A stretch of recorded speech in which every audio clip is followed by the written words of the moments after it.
Bem, aqui estamos nós para mais essa aula e nela nós vamos falar sobre negação de sentenças. Eu tenho aqui o seguinte enunciado: todo livro é caro. E eu pergunto, como é que eu nego esse enunciado?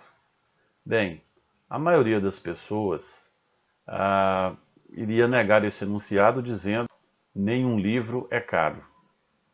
Mas não é possível assegurar que esse enunciado, nenhum livro é caro, nega o primeiro enunciado que diz que todo livro é caro. Eu convido você, por exemplo, a imaginar você indo em 5 livrarias da nossa cidade. Você poderá observar que esse primeiro enunciado, todo livro é caro, ele, na sua pesquisa por preço de livros, com certeza esse enunciado, todo livro é caro, ele será falso. Assim como também você irá descobrir que o segundo enunciado, nenhum livro é caro, também é falso.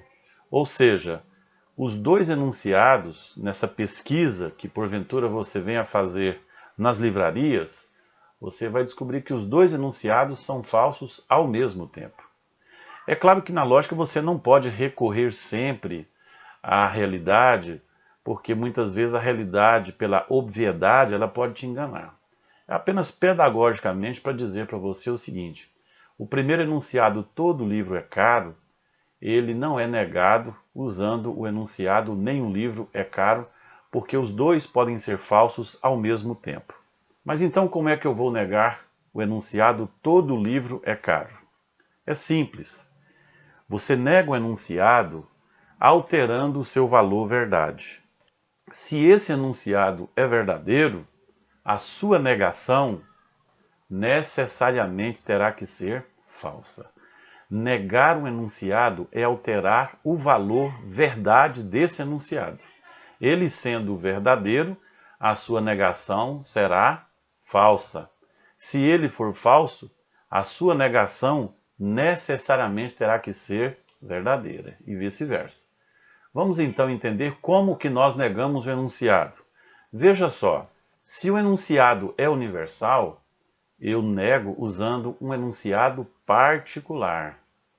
Se esse enunciado universal for afirmativo, o enunciado particular que o nega deverá ser negativo. Então note só, eu nego o enunciado universal usando o enunciado particular. Se ele for afirmativo, a sua negação terá que ser negativa. Olha aí como é que fica. Se for universal, eu nego usando o enunciado particular. Se ele for afirmativo, o enunciado particular deverá ser negativo. E vice-versa também. Se o enunciado for particular, eu nego usando um enunciado universal.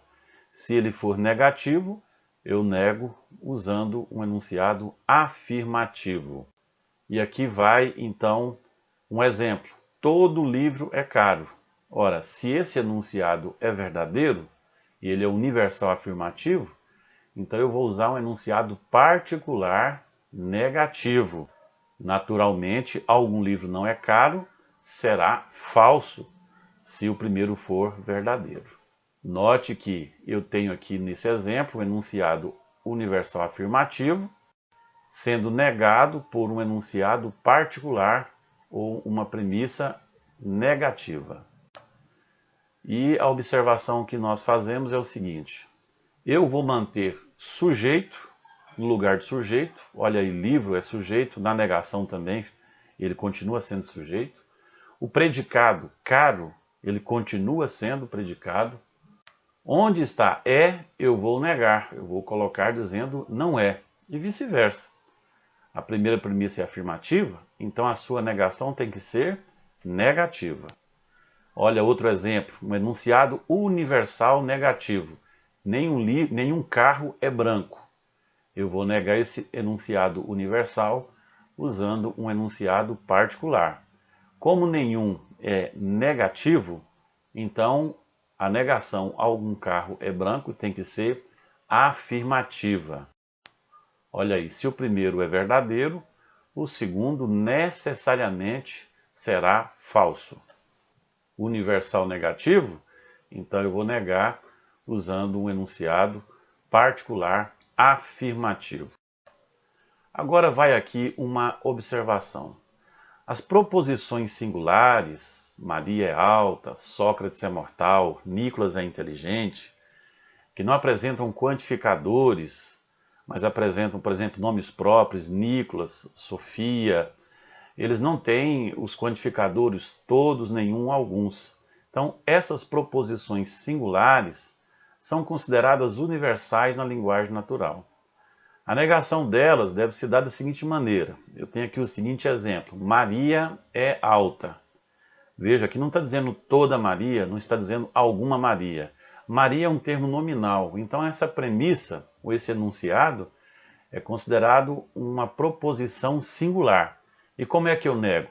Eu nego alterando a qualidade. Se está dizendo Maria é alta, então eu vou negar dizendo Maria não é alta. Ok? Apenas para esses casos de proposições singulares. É a única coisa que você deve considerar. Por quê? Porque nós não estamos diante de um enunciado que inclui a relação de quantidade. Aqui, nesse caso, um enunciado universal afirmativo e a sua negação universal negativa, mas apenas no caso de nós termos um sujeito singular, um termo nominal e não estar sendo colocada a questão quantificadora. Não está dizendo quantas Marias, se uma, se duas ou algumas Marias. Eu tenho termos nominais. Por exemplo, se tivesse escrito aqui, o dinossauro é grande. Como é que eu negaria? Colocando o dinossauro não é grande. Ok? Então, é isso aí.